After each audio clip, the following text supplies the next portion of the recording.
one thing about you and I, where we do overlap, is we do like a hot piece of gossip, right? Fair enough to say that? Yeah. Okay. So I was looking at Yelp reviews for a restaurant that just opened up in our area. And just for context, this particular location, no restaurant has really been able to survive there. It just goes from restaurant to restaurant to restaurant. So I was interested. I was like, oh, what is it going to be like? Does anybody like it? Do they hate it? What's the dealio here? And so as I was reading these Yelp reviews, I found out that this restaurant is having a feud with the neighboring martial arts studio. No. And I said, ooh. My money's on the martial arts studio. Well, They got karate. it's martial arts. What do you mean? Martial arts, karate? It's roped in together. Producer, no? That's like Yes? saying He doesn't know. fishing Someone is Google it. We need a... roped in with eating fish. Yes. Well, yeah, that was dumb of me to cut that out, Josh. No, leave all this in here. Anyways, what I wanted to talk about was this juicy gossip. Okay. So,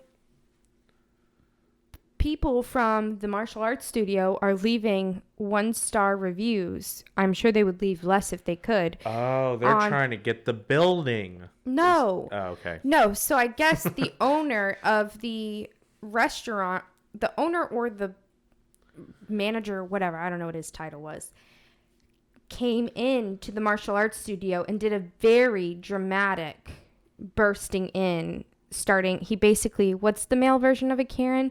He was kind of male Karening Kyle? them. Fair enough, Kyle. Okay. And going off Sorry on for all them, you Kyles listening. going off on them for using the parking spaces for the restaurant. So now there's a feud, and they're both leaving bad reviews on each other's websites. And I wanted to find one to read. So I think the only fair way we can settle this dispute is, one, we're going to have to try the smokehouse, which just opened up, and this is the food place. It's a smokehouse and tap. And we're also going to have to try the karate.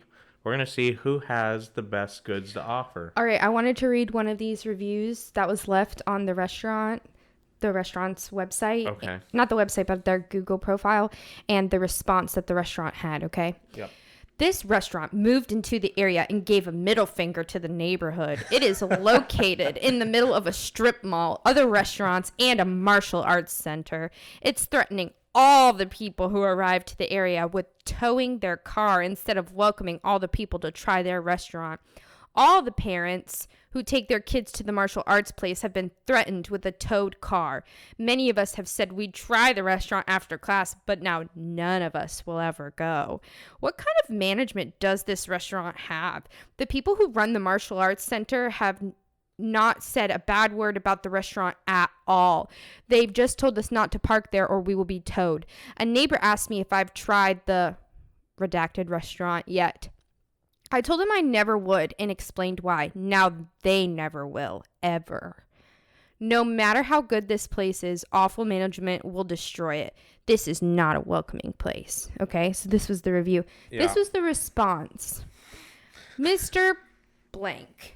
We caught between a rock and a hard place with parking. The owners of the property have advised Blank's establishment that the cars will be towed and his building is not a part of this plaza. Can you please refer to him as Kyle? His name is Kyle now. Kyle, yeah. Oh, yeah, This is go Kyle ahead. leaving the comment back. Oh, no, I meant like the establishment is Kyle. Oh, yeah. Well, you just messed me up. And Well, just it's hard for me to jump back in because the grammar is so bad. So how will I? Well, that's how Kyle's right. Yeah. Okay. The cars will be towed, and this building is not a part of the plaza. It's a standalone parcel, and obviously he does not have enough parking to run this type of business. He's running out of the building, which is his problem and only his problem, but he is making it everyone else's that rents in the plaza. His website talks about teaching students integrity and honesty, but obviously that is not the way he handles business, having parents of students bash a new business on social media because he doesn't have parking. So much for honesty and integrity. Wow, that was like a black belt answer to a bunch of white belt comments, you know what I mean?